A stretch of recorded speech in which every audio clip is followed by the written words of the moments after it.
Hello, it's me, J-Dub, formerly known as Jessica. I come to you today with some very important information. If someone in your family is dealing with cancer or has just been diagnosed with cancer, please, I know it's hard right now because a lot of us cannot go to the hospital with our loved ones during the pandemic. I don't care if you have to go to a place of business close by and ask for a fax. Ask if they have the fax machine. Ask for the fax machine number. Ask if you can have stuff faxed there. If not, use your email. Ask the doctor if they can email you stuff of your loved one. The first thing you want to ask is for a pathology report. That's number one.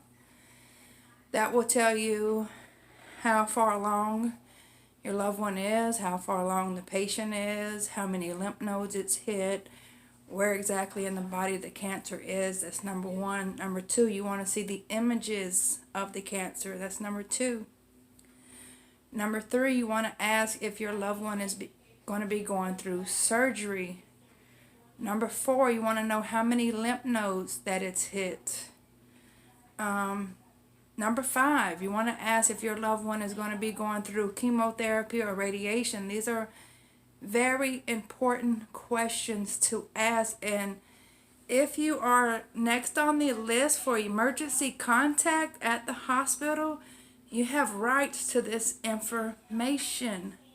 And I hope this helps someone today. And a lot of people here on YouTube are dealing with this, and it hurts to know that a good friend of mine is also dealing with it.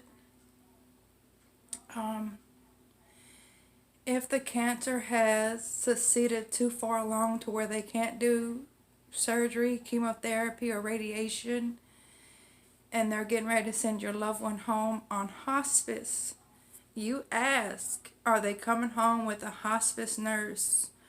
Are they coming home with IV? Will you have to administer morphine and Ativan? How much you will have to administer? Is it every 2 hours, every hour, every 4 hours? And another important thing is, when you have someone at home on hospice, it is always best to cover all mirrors in your home. They usually come home with a hospital bed. You want to kind of like put the hospital bed near some big windows, and I'll kind of show you. Like, open the curtains, open the blinds, put the bed up against there, leave the blinds open, and there's a reason for this. You can get up there in the hospital bed with your loved one. Be there by their side through it all. Get up there and lay down with your loved one. They might not be coherent, but they hear everything around them. They hear everything that's being said. Your loved one can hear everything that's being said. When you have a loved one home on hospice, you have to make the decision then. Do you want to go ahead and call the family in to say their last goodbyes? That's important. And it's hard right now. I know it's hard because we're right here at the holidays. We're also right here where a lot of people can't travel because we're dealing with this pandemic. But even if you can put the phone up to your loved one's ear and let their family and friends, say I love you, they can hear it. And to a friend that I'm making this video for, you're always in our prayers, sending love and light, and sending an angel to look over you and your family at this time.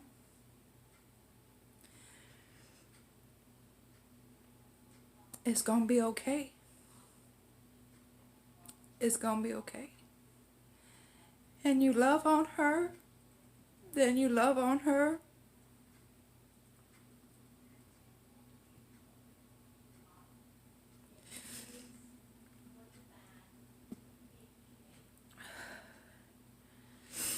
I love you. And everyone surrounding you loves you.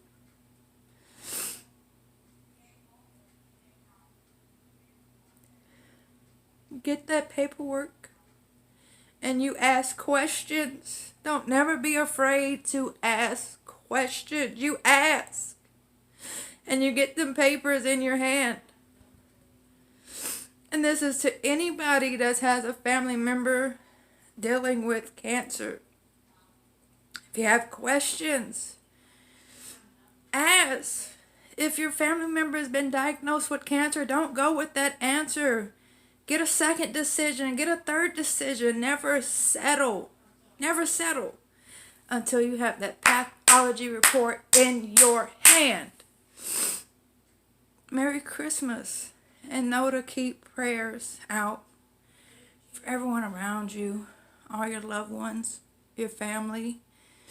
And keep your supporters here on YouTube lifted in prayer, because some of us aren't having such a Merry Christmas. It's been a rough year for everybody.